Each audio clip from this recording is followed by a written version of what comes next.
Welcome to Drop the Bow Tie. In this episode, we're going fishing.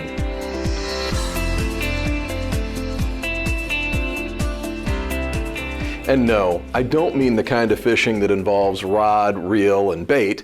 I'm talking about fishing with a PH.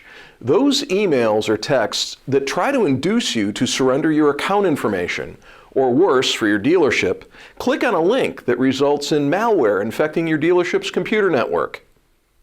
Phishing attacks are a kind of social engineering, convincing people to behave in a particular way. And social engineering is far and away the greatest threat to the security of computer networks. Social engineering attacks account for 70 to 90% of all computer attacks. Unpatched software is the next most common threat at 20% or more.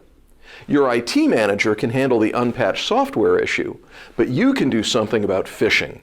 Let's discuss how. The first thing you need to do is recognize a phishing attack when it appears in your inbox. Everyone's heard about the Nigerian prince email scam, which has been around for well over a decade. Despite being obviously phony, as recently as 2019, Americans reported losing over $700,000 to this scam, and most current phishing attacks are far more sophisticated. Phishing emails and text messages are designed to look like they came from sources you know and trust. I've gotten emails from the Bank of America that look just like the real thing. Unfortunately for the phisher, I don't have an account with the Bank of America. How can you tell a phishing message from the real thing? If any of these features are present, ask your IT manager to check it out or just delete the message. Does it come from a source you don't know or a company you don't do business with? Is the greeting impersonal? If the source is legit, it's unlikely to greet you as "dear friend." Does it ask for account or password information? Are you invited to click on a link? Does it ask you to make a payment? Does it suggest a potential windfall, such as proceeds from a class action lawsuit or a government refund? Does it offer you free stuff or anything else that your gut tells you is just too good to be true? Here's an example of a phishing attack provided by the Federal Trade Commission. Looks legit, right? Netflix is, after all, a real company, and that is its logo.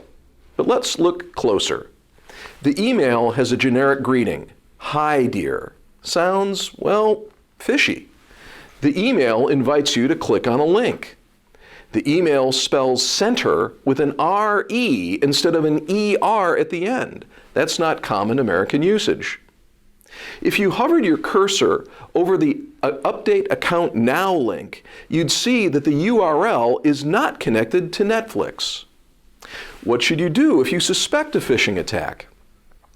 The first thing to do is bring it to the attention of your dealership's IT manager. But not all dealerships have an in-house IT professional, so you may need to noodle this out on your own. Ask yourself if you have an account with the company or know the person that contacted you. If the answer is yes, and you still suspect a phishing attack, contact the company or the person and ask if the message is real. But don't use a number or email address contained in the message itself.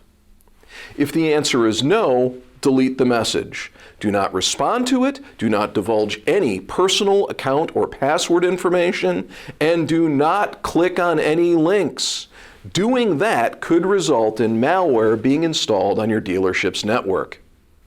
Social engineering attacks, such as phishing, are the biggest piece of the computer attack pie, and they're the piece you can prevent. Stay alert, stay suspicious, and when in doubt, throw it out. For Drop the Bow Tie, I'm Jim Ganther. Thanks for watching.